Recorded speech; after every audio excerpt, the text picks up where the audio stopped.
Ella creyó que podía destruirme con una orden de restricción inventada, acusándome de abusivo solo por cuestionar sus lujos.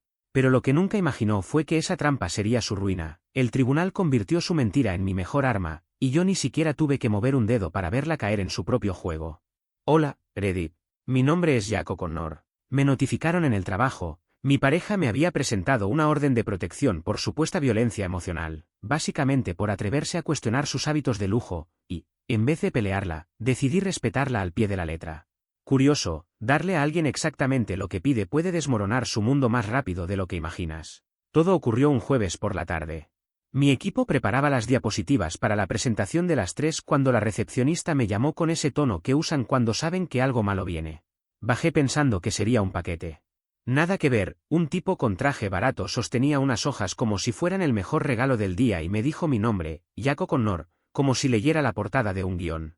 Me entregó una pila de documentos y se fue antes de que las puertas automáticas terminaran de cerrarse. Rápido, limpio. Le eché un vistazo a la primera página en el lobby y casi me río en voz alta. Megan Sullivan, había solicitado una orden de protección de emergencia contra mí.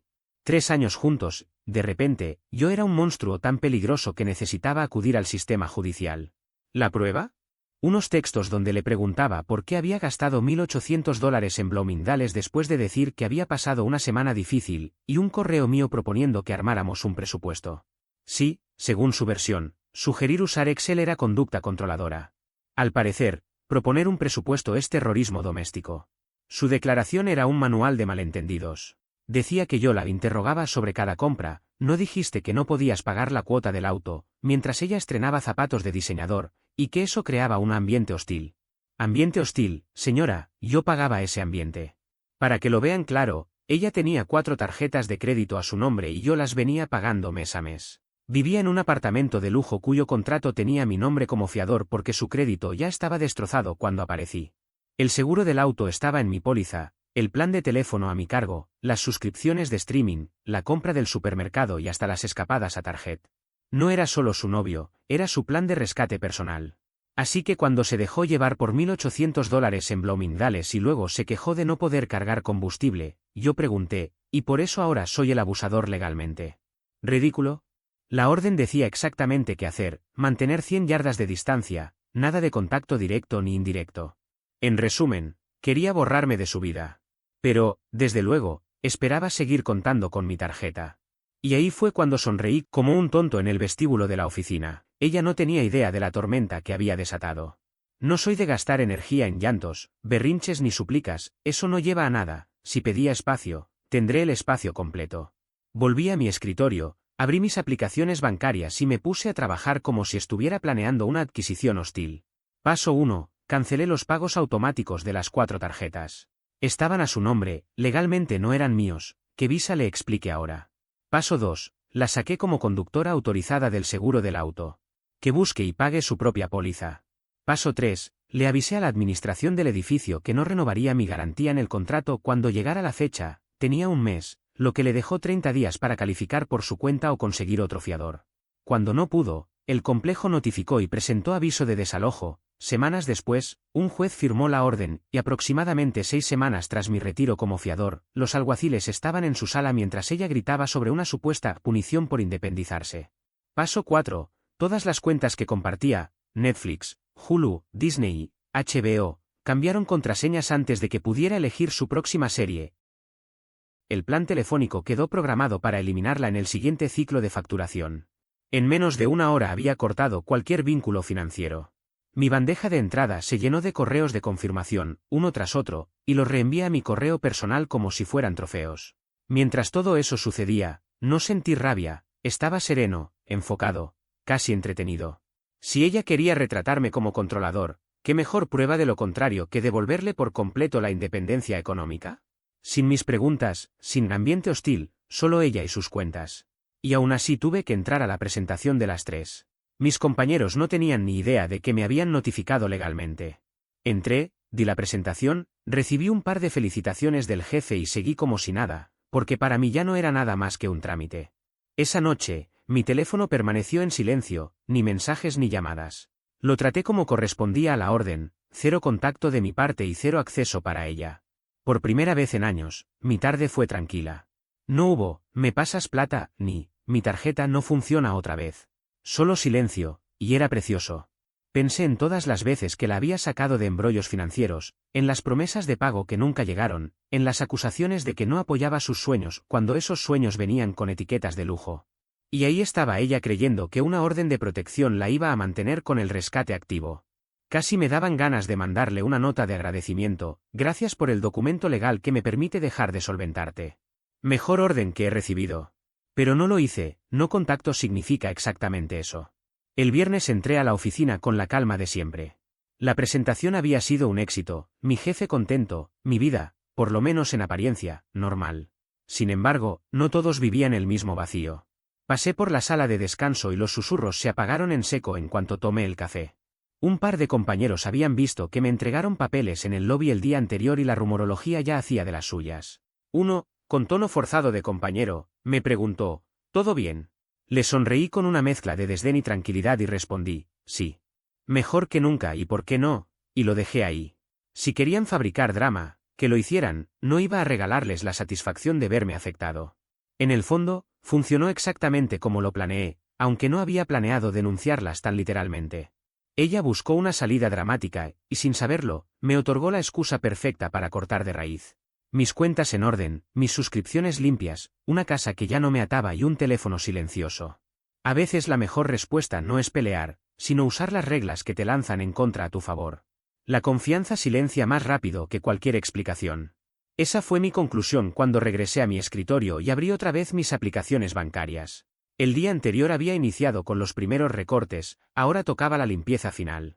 Cancelé las transferencias automáticas que ella había configurado, $300 para compras de supermercado, $250 destinados supuestamente a gasolina y $400 que deberían haber ido a préstamos estudiantiles, aunque en realidad siempre terminaban en Sephora. Clic en cancelar, confirmar, se sentía como borrar correos basura. Al mediodía llegó la primera reacción desde su círculo. Un número desconocido, pero el estilo era inconfundiblemente de Megan Sullivan. No puedo creer que le hagas esto, ella solo se defendió y ahora la dejas sin nada. Los hombres de verdad no actúan así. Captura de pantalla, guardar, archivado. La orden de alejamiento prohibía contacto directo o indirecto, y eso era precisamente lo que estaban intentando. Cada intento de hacerme sentir culpable era solo más evidencia para mí. A media tarde recibí una llamada del complejo de apartamentos. Brendan Walsh, el administrador, sonaba casi satisfecho, como si hubiera estado esperando ese momento. Señor O'Connor, he recibido su solicitud para retirarse como garante. Una vez transcurran los 30 días, la señorita Sullivan deberá calificar por sí sola o conseguir otro garante. Pregunté, sabiendo la respuesta, ¿y si no lo logra? Su voz fue firme, tendrá que desocupar el apartamento o enfrentar un proceso de desalojo. Perfecto. Le pedí confirmación por escrito y lo guardé junto con todas mis pruebas digitales. Los registros son mi lenguaje de amor. Ese día terminó sorprendentemente tranquilo. Por primera vez en 3 años, mi cuenta bancaria no sangraba por los caprichos de alguien más. Trabajé sin interrupciones, sin angustiarme pensando en cuánto dinero se iría en compras innecesarias. Y al llegar la noche me di un pequeño gusto, nada exagerado, solo unos auriculares que había querido desde hace semanas. Al entrar a mi apartamento, los configuré, puse música y cociné mi cena en paz. Ni mensajes desesperados, ni chantajes emocionales, solo silencio. Era un lujo desconocido. El sábado por la mañana empezaron las tormentas, no de lluvia, sino con la llamada de un abogado. Se presentó como Henry Callahan, representante de la señorita Sullivan. Usaba ese tono calculado que los abogados adoptan cuando saben que van a pedir algo absurdo. Señor O'Connor, creo que ha habido un malentendido con la orden de protección. Me acomodé en la silla, tomando café. ¿Qué malentendido? Dice claramente, sin contacto. Callahan insistió, mi clienta ha descubierto complicaciones. Varias de sus cuentas financieras fueron cerradas. Confirmé, correcto. Dejé de hacer pagos voluntarios en sus tarjetas de crédito. Balbuceó, pero ella dependía de esos pagos. Mi respuesta fue directa, debió pensarlo antes de denunciarme por abuso financiero. Ahora estoy cumpliendo la orden al pie de la letra, sin contacto, sin relación y sin apoyo económico. El silencio de su parte fue glorioso, solo interrumpido por intentos torpes de acusarme de mala fe. Lo corté, ella pidió distancia, y se la estoy dando, no era eso lo que quería. Le deseé buen fin de semana y colgué. 20 minutos después, mi teléfono volvió a vibrar con mensajes de números desconocidos. Amigos de ella pidiendo comprensión, solo necesita ayuda hasta que se recupere, estás arruinando su vida, ¿cómo puedes dejarla sin Netflix? Eso es cruel. Captura, guardar, otra vez. Todo se transformaba en pruebas de contacto indirecto. Ahí comprendí lo que pasaba. Megan pensaba que esto era un juego, que podía lanzarme documentos legales, seguir usando mi dinero y aún quedar como víctima. Pero cuando juegas con alguien que sabe manejar las reglas mejor que tú, pierdes. Y yo apenas estaba calentando motores. El lunes, lo confirmé. En mi bandeja de entrada me esperaba un correo oficial con membrete. Callahan exigía restablecer apoyo financiero por un periodo razonable de transición.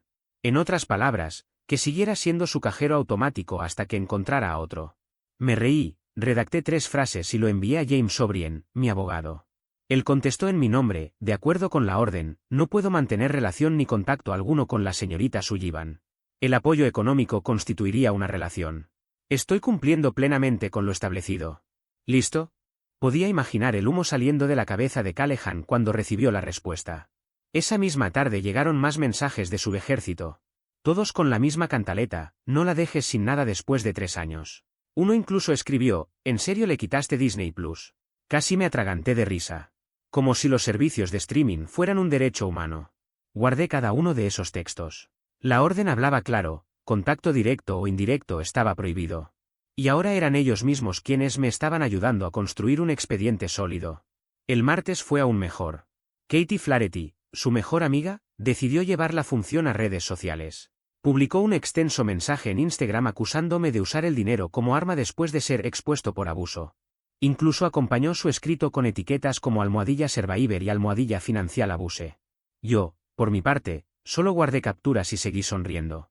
Lo que por sí solo ya habría sido bastante cómico se convirtió pronto en algo mucho peor para ella. Cometió un error fatal, adjuntó capturas de pantalla de sus propios mensajes de Megan Sullivan, y las puso a la vista de todo el mundo. En una de ellas se leía con toda claridad, él canceló todo. Ni siquiera puedo ver Netflix. Otra decía, te dije que la orden de restricción lo haría prestarme atención, pero ahora ni siquiera quiere pagar mis tarjetas. Y la joya de la corona, el abogado dice que como no está legalmente obligado, puede dejar de hacerlo. No hizo falta más. La publicación explotó. Los comentarios comenzaron a llover y no con lástima, sino con burlas y sarcasmo. Gente que no conocía el trasfondo escribió observaciones directas, entonces te pagaban el Netflix también. Pagar facturas no es control, es responsabilidad. Katie Flaherty intentó apagar el incendio borrando la publicación en menos de 1 hora, pero ya era demasiado tarde, las capturas se habían propagado y como tú y yo sabemos, nada en Internet desaparece del todo. Recibí esas imágenes en mi bandeja de entrada antes de que Katie pudiera arrepentirse, las reenvié sin pestañear a James O'Brien, mi abogado, con la sensación absurda de que la propia mansedumbre de su círculo le estaba entregando evidencia en bandeja. Esa tarde Brendan Walsh, el administrador del edificio, me llamó otra vez. Sus actualizaciones habían adquirido para mí un tono casi cómico, como si me diera notas desde el plató de un reality. Señor O'Connor, la señorita Sullivan no ha presentado otra garantía ni aval. Le quedan 23 días para regularizar la situación, me dijo. Le pedí que me confirmara todo por escrito y lo hizo. Luego, en un susurro que olía a chisme, añadió, vino hoy con su madre. Hubo un incidente. Lo que siguió fue surrealista. Maureen Donovan, la madre de Megan, había intentado falsificar mi firma en los formularios de renovación del contrato. Las cámaras de seguridad lo habían registrado. Para colmo, en mi archivo figuraba mi firma real, lo que dejó a la vista la torpeza de la forja. Parecía trazada con prisas y con poca destreza, como si alguien hubiera intentado imitar con crayón. El departamento legal del complejo estaba tomando cartas en el asunto y preparando la documentación para entregarla a las autoridades. No pude evitar sentir un destello de lástima por la recepcionista que tuvo que vivir ese espectáculo, lástima que duró milésimas. A mediados de semana el panorama era nítido, y para qué negarlo, satisfactorio desde mi punto de vista, los abogados de Megan suplicándome que volviera a enviar dinero, sus amigas dándome pistas y pruebas sin querer, la mejor amiga perdiendo credibilidad pública, su madre ahora con la sombra de un posible cargo por fraude. Y yo, sentado en casa, con la cena en el fuego, unos auriculares nuevos en los oídos, compra hecha con el dinero que ya no iba a desperdiciar en ella, viendo cómo todo se desmoronaba como un entretenido serial gratuito. La conducta de personas como Megan y Maureen es previsiblemente igual en casi todos los casos, viven convencidas de que las reglas no las alcanzan. Mienten cuando les conviene, gastan sin control, manipulan y esperan que alguien más limpie el desastre. La orden de restricción que ella presentó debía haberme atado para siempre a ese papel de arreglador financiero. Curiosamente, la misma orden se transformó en mi salida perfecta, no más culpabilidad, ningún lazo, ninguna excusa que me empujara a ayudar. Cada movimiento que hicieron para intentar recuperar el control solo las enterró más en su propia trampa. Cuando cerré la computadora aquel viernes tuve una claridad que no había sentido en años, ya no llevaba la carga del caos de otra persona. Mis facturas eran mis facturas, mi dinero, solamente mío. Megan se estaba ahogando. Cada esfuerzo suyo para aferrarse a mí rompía otra cláusula de la orden que ella misma había solicitado. Los dominós empezaron a caer, y yo me sentí con derecho a mirar cómo caían. La semana siguiente trajo nuevas señales de pánico. El abogado barato que ella había contratado, Henry Callahan, llamó con voz agitada. Su tono ya no era el de la seguridad fingida, sonaba como alguien que trata de retener a un cliente a toda costa. Señor O'Connor, mi clienta está dispuesta a retirar la orden si usted acepta reanudar el apoyo económico, dijo. Me costó contener una carcajada, la ironía era brutal, acusarme de abuso y después ofrecerme un trueque por dinero. Respondí con calma, casi con educación, la orden existía para protegerla y yo no me prestaría a ponerla en riesgo anulándola. Si de verdad se sentía insegura, lo razonable era mantenerla vigente. Balbuceó algo sobre una disolución mutua y colgó en un silencio embarazoso. Ese silencio fue casi un aplauso. Mientras Henry intentaba maniobrar, las finanzas de Megan colapsaron con la misma velocidad con la que se enciende una alarma. Un martes por la mañana vi en la historia de Instagram de un conocido la escena, un camión de remolque llevando su coche con una pegatina naranja en el parabrisas. Megan en la acera, grabando al conductor con el teléfono, luciendo furiosa como si la grabación fuera a revertir la realidad. No había pagado en 4 meses, lo que yo depositaba mensualmente para la cuota del coche había ido a bolsos, zapatos y escapadas con amigas. Sin mi dinero, el agujero financiero quedó al descubierto. Katie trató de darle una narrativa heroica en Instagram, afirmando que los abusadores privan a las mujeres de transporte para aislarlas, pero los comentarios se convirtieron en una carnicería. Alguien escribió, y con toda la sencillez necesaria, si él pagaba el coche y dejó de hacerlo, ¿no es eso su cuenta? Ese comentario recibió más me gusta que el propio post y, en pocas horas, todo desapareció. Las tarjetas de crédito de Megan comenzaron a rebotar una tras otra. No era que yo estuviera vigilándola, pero cuando el drama es así de jugoso, la información se filtra. Personas de su círculo confesaron que había vaciado las líneas de crédito en cuestión de 3 días, compras impulsivas y pánico por recibir llamadas del banco. Los mensajes de transacción denegada y fondos insuficientes le llegaron con la misma rapidez con la que ella había esperado que yo volviera. Imaginé la escena de la caja registradora, el cajero esperando, la cara de incredulidad en Megan cuando la tarjeta dijera declinada. No pude evitar pensar que habría pagado por ver ese momento en vivo. En medio de ese caos, recibí otra llamada de Brendan Walls. Señor O'Connor, la documentación que presentamos ha sido remitida a la policía. Tenemos pruebas de intento de falsificación y de varias firmas fraudulentas. Respiré despacio, dejando que la noticia se asentara. Me recosté en la silla, sonriendo por debajo de la mascarilla de estoicismo que me había impuesto. Brendan me contó que Maureen no había falsificado una sola vez, había repetido el intento en distintos documentos, renovación del contrato, supuestos comprobantes de seguro, y, mientras las piezas del rompecabezas encajaban, aproveché para ordenar mis propios papeles. Revisé los correos antiguos, los movimientos de cuenta, no por venganza, sino por tranquilidad, y confirmé las transferencias anteriores que había hecho. En mi teléfono, la lista de contactos mostraba mensajes de James O'Brien pidiendo que no respondiera impulsivamente y guardara toda la comunicación. Él procedió a iniciar el protocolo, registrar las capturas, archivar los correos, preparar una solicitud formal para que la administración del edificio entregara las grabaciones de las cámaras de seguridad como evidencia. Todo iba por el camino correcto. Y la burocracia, esa maquinaria lenta pero inexorable, comenzaba a moverse en mi favor. A lo largo de esos días surgieron pequeños episodios que aumentaban la sensación de surrealismo. Un vecino que no me había dirigido la palabra en meses me detuvo en el pasillo para decir, con voz de conspirador doméstico, oí algo sobre eso en el grupo del edificio. Menuda novela. Otra amiga mía, que había sido amiga de Megan en la universidad, me envió un mensaje privado con medio tono de remordimiento, no sabía que ella llegara a esto. ¿Estás bien? Respondí que sí, la verdad era que estaba más sereno que angustiado. La paz tiene una forma inesperada de instalarse cuando quitas de tu vida algo que te drenaba. Mientras tanto, la presión social sobre Megan crecía, llamadas del banco, correos de cobranza, mensajes de las tarjetas que advertían de cuentas al descubierto. No es un castigo que yo hubiera planeado, no soy juez ni verdugo, simplemente fueron las consecuencias de las decisiones de ella y de su círculo. Y en cada una de esas consecuencias había algo revelador. Cuando alguien depende estructuralmente de otra persona para cubrir gastos básicos, no hay discurso de abuso que lo esconda si no hay pruebas de coerción que lo demuestren.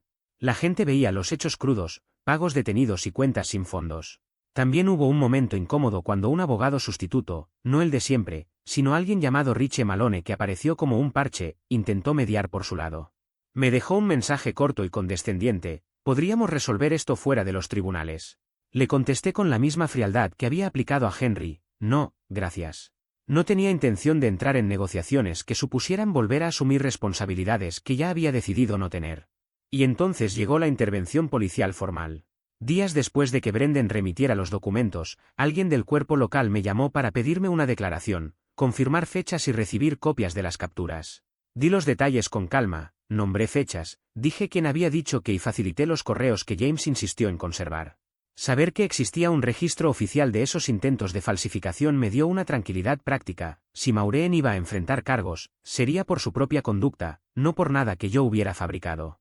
Las repercusiones sociales siguieron su curso. Voces en redes que antes se habían alineado con la versión de Meghan comenzaron a matizar sus comentarios cuando aparecieron las pruebas. Algunos amigos de ella se sintieron avergonzados, otros se mantuvieron en silencio. Katie, por su parte, intentó recomponer su reputación con disculpas a medias y explicaciones impopulares. El daño ya estaba hecho. Dejó la documentación en la oficina de arrendamiento como si fuera legítima, pero allí tenían mi firma verdadera archivada y cámaras grabando todo. El complejo no dudó, enviaron el expediente directamente a su departamento legal y de ahí pasó a manos de la policía. Cuando las autoridades comenzaron a investigar, el panorama empeoró drásticamente para ellas. Meghan Sullivan intentó hacérsela inocente, asegurando que desconocía lo que su madre estaba tramando. Sin embargo, los mensajes de texto incautados contaban otra historia. En uno de esos textos se leía: «Mamá, solo fírmalo. Él no se dará cuenta. Su firma es fácil. Si haces lo del seguro, puedo recuperar mi coche». Esa frase se convirtió en mi favorita, una muestra de torpeza absoluta. El nivel de torpeza que implica escribir algo así y dejar pruebas me sigue asombrando. Henry Callahan, su abogado en ese momento, debió haber visto esos mensajes también, porque el viernes presentó su renuncia oficial. Y la verdad, no lo culpo, arriesgar su licencia para defender a alguien envuelto en un caso de robo de identidad no era una opción sensata. El reemplazo de Henry fue un tal Richie Malone, un abogado de aspecto dudoso, de esos que parecen anunciarse en televisión de madrugada. Su primera jugada fue enviarme una absurda carta exigiendo una especie de pensión de emergencia, alegando que mi esposa de hecho enfrentaba una situación desesperada. Mi abogado, James O'Brien, apenas necesitó una hora para responder. En su contestación señaló: solicitar apoyo económico de alguien a quien la señorita Sullivan acusa de ser abusivo solo la pondría en mayor peligro. No podemos, en conciencia, promover una petición tan irresponsable. En lenguaje jurídico, eso significaba: ni lo sueñen. Mientras en su mundo todo se desmoronaba, en el mío ocurría lo contrario. Me inscribí en clases de cocina, volví al gimnasio y finalmente compré la máquina de espresso que llevaba meses mirando. El dinero que antes se iba en pagar sus deudas y caprichos empezó a invertirse en mí. En cuestión de semanas, mis ahorros crecieron de manera impresionante, ahora que no estaba sosteniendo el estilo de vida de otra persona. En el trabajo, notaban que me veía más relajado, más concentrado. Algunos lo atribuían a mis nuevos auriculares o al hecho de que sonreía más. No tenían idea de que, en realidad, se debía a que ya no tiraba $3.500 al mes para salvarle el crédito a alguien más. Al finalizar el mes, la diferencia era abismal. Meghan no tenía coche, había reventado sus tarjetas de crédito.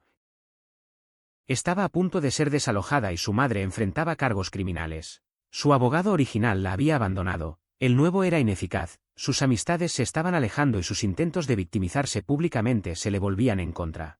Yo, en cambio, tenía tranquilidad, un hogar en paz y un arsenal de pruebas que ningún juez tomaría a la ligera. Lo mejor de todo es que no moví un dedo más allá de cumplir con la orden de alejamiento que ella misma había solicitado. No la busqué, no discutí, ni siquiera le envié un mensaje. Simplemente me mantuve al margen, como ella exigió. Y cada intento suyo por arrastrarme de nuevo terminó hundiéndola más. Ver cómo su mundo colapsaba sin que yo hiciera nada fue como disfrutar de la mejor serie, solo que gratis. Y apenas se estaba acercando el episodio final. En un acto desesperado, Meghan lanzó una campaña en GoFundMe con el título «Ayuda a una sobreviviente de abuso financiero y emocional». El texto parecía un guión de mala telenovela, afirmaba que por fin había tenido el valor de enfrentar mis supuestos años de control y que yo, en represalia, le había cortado el acceso al dinero. Pedía $10.000 para reconstruir su vida. La foto que subió fue la cereza del pastel, un selfie con sudadera, sin maquillaje, tratando de aparentar que venía de un refugio en vez de un centro comercial. 3 días después, lo recaudado ascendía a la increíble suma de $43. Eso fue todo. Sospecho que la mitad provenía de Katie Flaherty y el resto de algunos familiares ingenuos que aún no habían visto la realidad. Nadie más compraba esa farsa. Peor aún, la sección de comentarios se convirtió en un festival de burlas. Alguien rescató sus publicaciones antiguas en Instagram, cenas costosas, viajes de vino, bolsos YSL, frases como bendecida por ser consentida o cuando ve me sorprende con Lois. Evidentemente, su narrativa de da pena sobrevivo no resistía frente a esas capturas de pantalla. Pronto las donaciones fueron retiradas, la página denunciada y GoFundMe cerró la campaña por fraude. De pedir $10.000 pasó a quedar públicamente expuesta como estafadora, con menos de $100 en mano. Mientras su intento de recaudar fondos ardía en llamas, su madre, Maureen Donovan, preparaba su propio espectáculo de vergüenza. Se presentó junto a Meghan en una audiencia de arrendamiento y decidió hablar en su nombre. James O'Brien, que estuvo allí, me relató lo ocurrido. Según él, Maureen se levantó en medio de la sesión con voz dramática y exclamó, «Solo firmé esos papeles para proteger a mi hija. Ella merece un hogar estable y seguro». El juez ni siquiera la dejó terminar. La interrumpió de inmediato, la falsificación no era protección, era un delito. Entre el público se escucharon risas, y James me dijo que Maureen enrojeció al instante, hundiéndose en su asiento. Esa clase de humillación pública no se olvida fácilmente. Esa misma noche recibí una llamada inesperada. Frank Sullivan, el padre de Meghan. Divorciado de Maureen desde hacía años, jamás me había contactado durante mi relación con su hija. Su voz sonaba cansada, pero honesta. Jack me dijo, quiero disculparme. Sé cómo es mi hija. Pasé por lo mismo con su madre, falsas acusaciones, juegos financieros, documentos falsificados. Es la misma rutina. Estás manejando esto bien. No cedas. Ellas insisten hasta que ven que no vas a romperte. Escuchar eso fue como si alguien encendiera una luz. No se trataba solo de que Meghan fuera caprichosa, era un patrón heredado. Maureen había hecho lo mismo durante su divorcio, y ahora su hija replicaba la estrategia conmigo. Le agradecí su sinceridad, y él, con un suspiro, casi a modo de advertencia, añadió, ya debe estar buscando al siguiente. Así funcionan. Palabras frías, sí, pero llenas de experiencia. Mientras tanto, Katie Flaherty intentaba revivir la narrativa del supuesto abuso financiero en Twitter.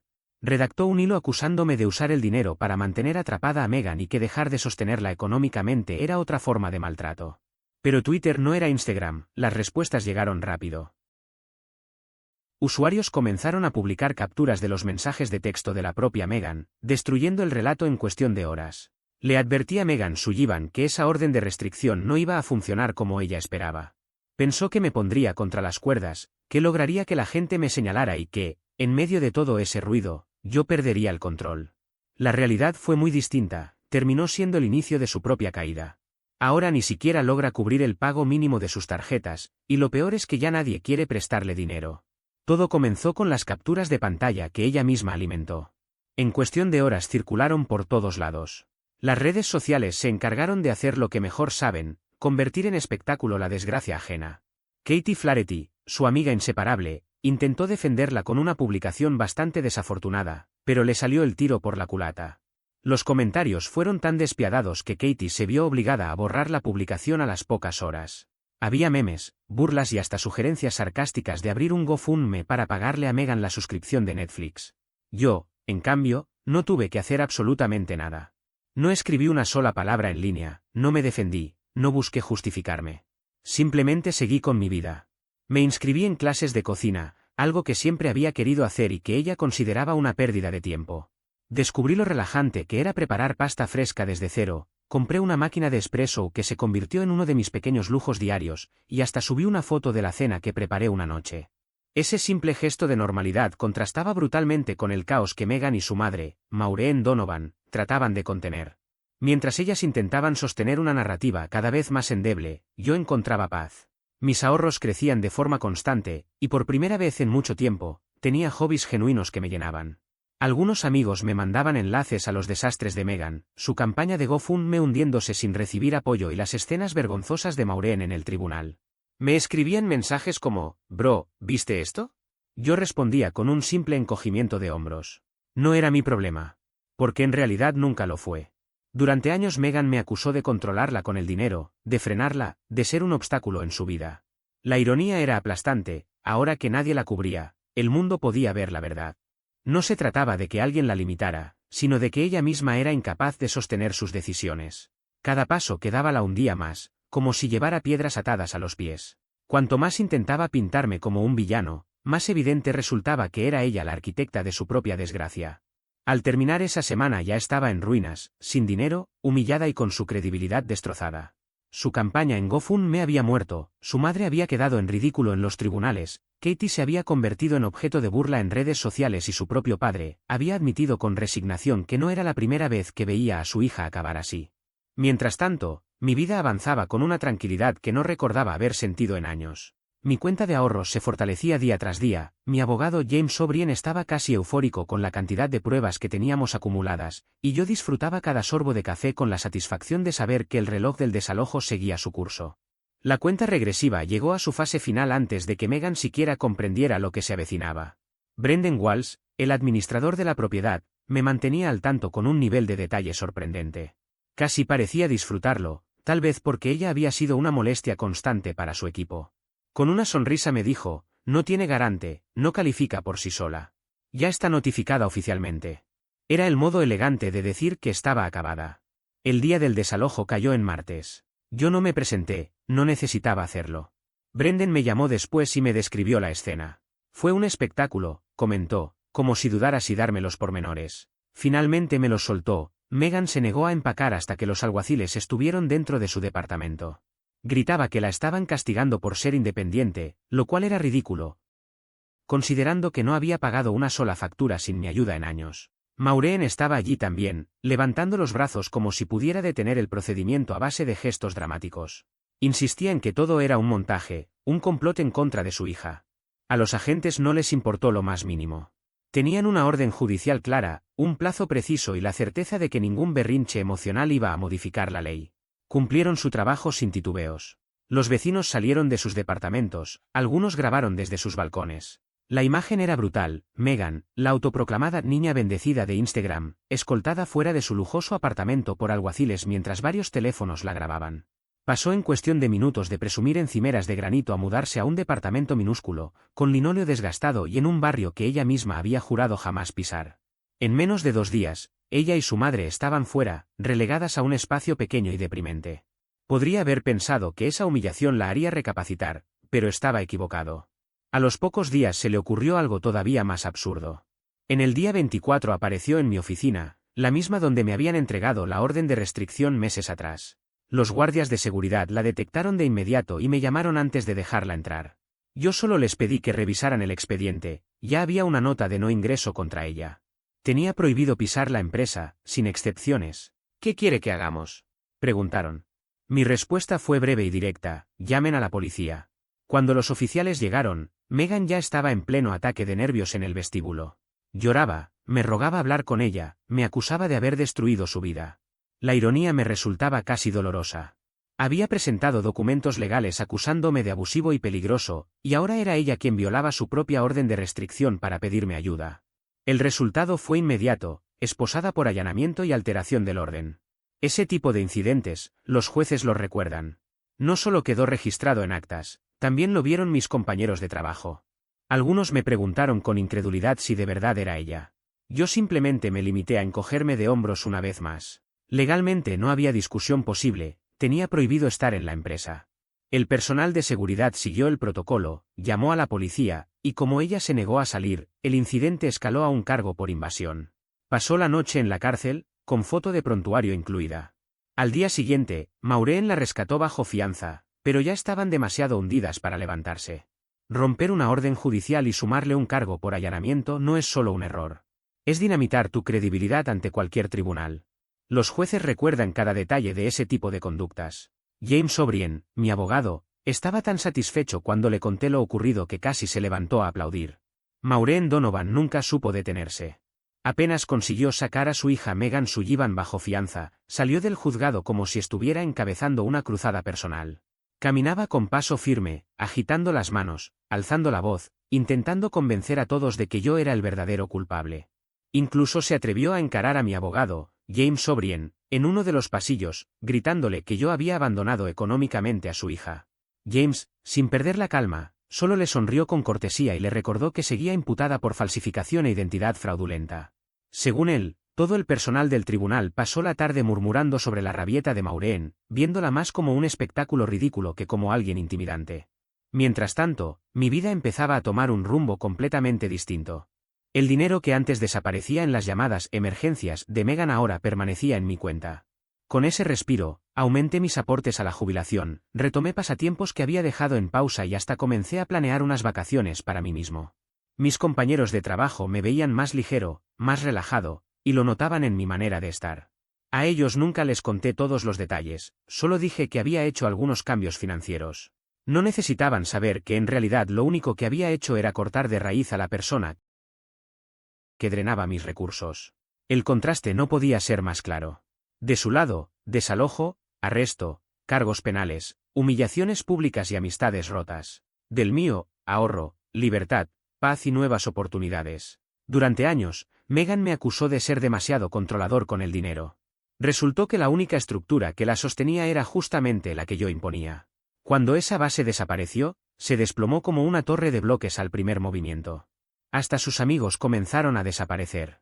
Katie Flaherty, que había intentado montar una campaña contra mí en redes, fue objeto de burlas y terminó borrándose de todo Internet. Otros conocidos dejaron de escribirme por completo, seguramente para evitar verse arrastrados a citaciones judiciales o admitir que habían apostado al caballo equivocado. Lo que una vez fue el imperio de Megan se redujo a cenizas. Y yo no necesité presumir ni gritar victoria. Simplemente seguí acumulando pruebas, tomando café con calma y observando cómo su mundo se derrumbaba por sí solo. Ella pensaba que estaba jugando una partida de ajedrez, no entendía que yo había volteado el tablero desde el inicio. La sucesión de derrotas debería haber sido una llamada de atención, pero ni Megan ni Maureen son de las que aprenden. Un par de semanas después, me enteré por conocidos de que se habían mudado a un pequeño apartamento de un dormitorio en un barrio deteriorado. Nada de vistas a la ciudad, encimeras de granito ni porteros en la entrada. Solo paredes de papel y un grifo que goteaba. Para una mujer que se jactaba de vivir como una reina, era la caída más grande imaginable. Su puntaje crediticio se desplomó a niveles vergonzosos, rondando apenas los 400.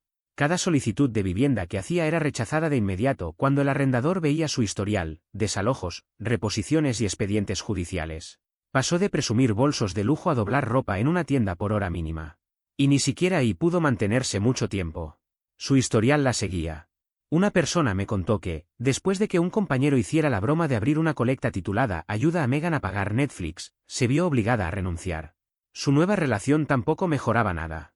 Al poco tiempo se colgó de Gavin Kelly, un tipo que no sospechaba en qué se metía. Apenas a los 2 meses ya le pedía dinero. Lo supe gracias a Frank Sullivan, su propio padre, quien me llamó para advertirme que su hija había vuelto a repetir exactamente el mismo patrón. En su voz se notaba cansancio, más que enojo. Fue entonces cuando comprendí, esto no era un tropiezo ocasional, era la esencia de Megan, el reflejo de lo que Maureen había cultivado en ella. Y Maureen tampoco salió indemne. Sus cargos prosperaron y terminó aceptando un acuerdo judicial por falsificación e identidad fraudulenta. Fue condenada a libertad condicional, multas y servicio comunitario.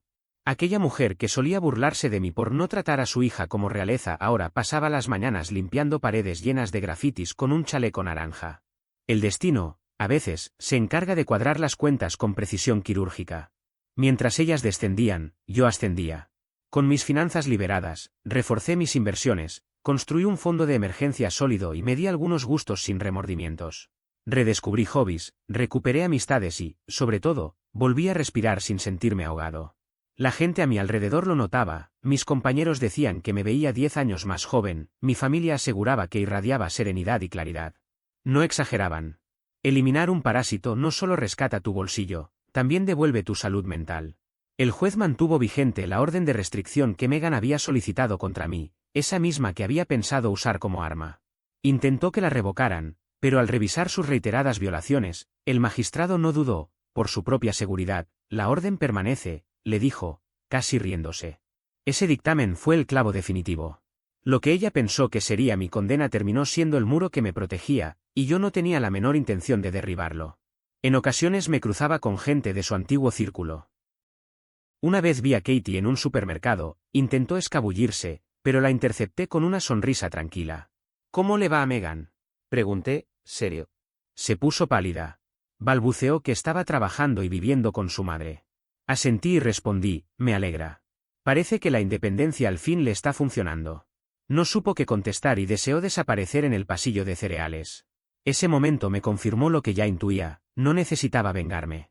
Ellas mismas eran sus peores enemigas. Cada mentira, cada estafa, cada berrinche se les volvía en contra. Mi papel se reducía a mantenerme sereno, respetar las reglas y ver cómo se autodestruían. Para quien lea esto y se encuentre en una situación parecida, no caigan en el juego de ese tipo de personas. No discutan, no supliquen, no intenten rescatar a quien no quiere cambiar. Protéjanse, documenten todo y dejen que enfrenten sus propias consecuencias. Individuos como Megan buscan tu dinero, no tu compañía. Mujeres como Maureen ansían control, no justicia. Y cuando se exceden, la mejor respuesta no es rabia, sino cumplimiento. Frío, absoluto, inquebrantable cumplimiento. Ella pidió distancia y la obtuvo, no solo en metros, sino en universos enteros. Quiso quedarse con mi dinero sin mí, y terminó sin dinero ni conmigo. Y yo salí más libre, más fuerte y más rico de lo que había sido en años. Su caída no fue mi venganza, fue simplemente el resultado inevitable de sus propias decisiones.